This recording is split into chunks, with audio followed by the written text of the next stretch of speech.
জামালপুরের পুরাতন ব্রহ্মপুত্র নদের পাশে দিগন্তজোড়া মাঠে নজর কাটছে তুলা। পৌর এলাকার কম্পপুর, জঙ্গলদি, গোয়াবাড়িয়া, পাথালিয়া গ্রামের অনাবাদি ও পতিত জমিতে তুলা চাষ করে স্বাবলম্বী হচ্ছে সাধারণ কৃষক।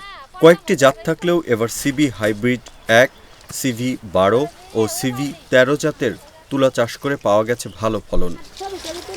এ ফসল উৎপাদনে শ্রমিকের মজুরি ছাড়া সকল খরচ তুলা উন্নয়ন বোর্ড ঋণের মাধ্যমে বহন করায় অনেকেই তুলা চাষে ঝুঁকছে।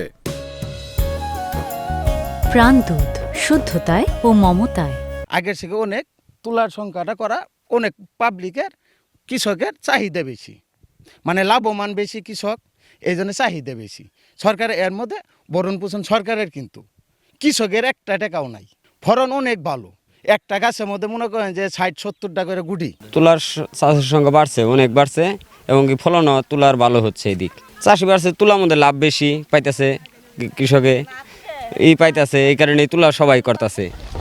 কৃষকদের দাবি, গত বছরের তুলনায় সার, বীজ, কীটনাশক সহ কৃষি উপকরণের দাম কয়েক গুণ বাড়লেও তুলার দাম প্রতি মণে 100 টাকা বৃদ্ধি পেয়ে দাঁড়িয়েছে 3900 টাকায়। এতে ফলন ভালো হলেও দাম নিয়ে সন্তুষ্ট নন তারা।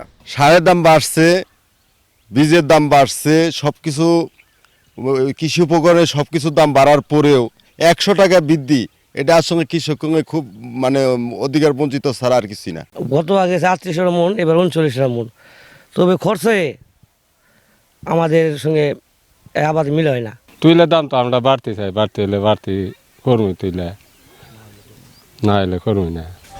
তবে কর্তৃপক্ষ বলছে, আগামীতে তুলার দাম বৃদ্ধি সহ ফলন বাড়াতে প্রয়োজনীয় পদক্ষেপ গ্রহণ করা হবে।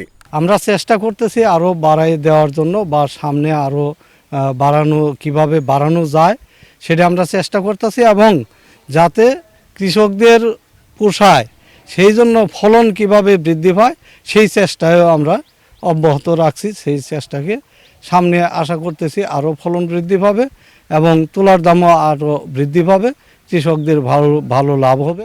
জামালপুর সদর উপজেলার 300 হেক্টর জমিতে এবছর তুলা চাষ করেছে 75 জন চাষি। প্রতি বিঘায় ফলন এসেছে 14 থেকে 15 মণ তুলা। Independent digital.